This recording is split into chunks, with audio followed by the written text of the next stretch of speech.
මේ චූටි පැටවු දෙන්න සෑහෙන දුරක් දුවගෙන ආවා කිලෝමීටරයකට විතර ලං එන්න. මේ අපිට පස්සේ එද්දි මතක් වුණේ එකපාරට අපි කණ්ඩගෙන ආව බත් එක තියෙනවා කියලා. මේ අපේ බයික් එක පස්සේ විතරන්නේ අපි දැක්කා ඉස්සරහා ගිය වාහන පස්සේ දුවගෙන යනවා. මේ යාළුවා මේ කවුරු හරි ගෙනත් දාලා මේ පාර පේනවනේ.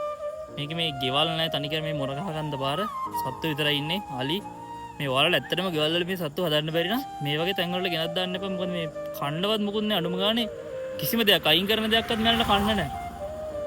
ඔව් මේ දැක්කම නිකන් හිතත් එක්ක මොකක්ද වෙලා යනවා. අපිට ඉතින් ගෙනියන්න දෙයක්වත් නෑ. මේ ලොකු සත්තු ගොඩක් දුර යන්න තියෙනවා බයික් එකේ. මේ මෙයාලා මේ සෑහෙන්න පාර දිගට ඉන්නවා මේ වගේ සත්තු. අනේ මන්දා. හරිම අවුල් දැක්කම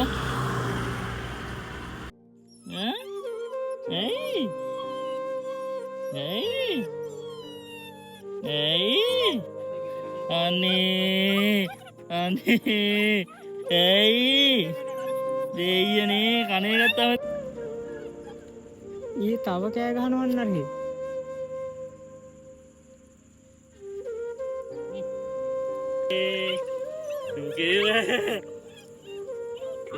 දාලා යනවා දෙන්න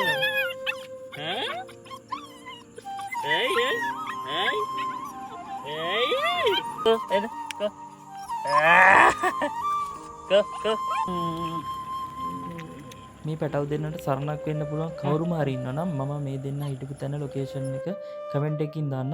එහෙම නැත්නම් හෙට්ටිපොළ හන්දිය පල්ලේගම හෙට්ටිපොළ හන්දිය නාවුල්ල ඇලහැර පාරේ පල්ලේගම හෙට්ටිපොළ හන්දිය ආසන්න නිරගන් අපිත් එක්ක මේ දෙන්නවා. මට මතකයක් තිබ්බා ඉස්සර මේ පාරේ යද්දි මේ හරියේ සෙනග ගැවසුනා වගේ උනාට අදන අවාසනාවකට කවුරුත් හිටියේ නැහැ. ඉතින් ඔයාලා කාට හරි මේ දෙන්නට සරණක් වෙන්න පුළුවන් නම් මම කමෙන්ට් එකකින් ලොකේෂන් එක දාලා තියන්න.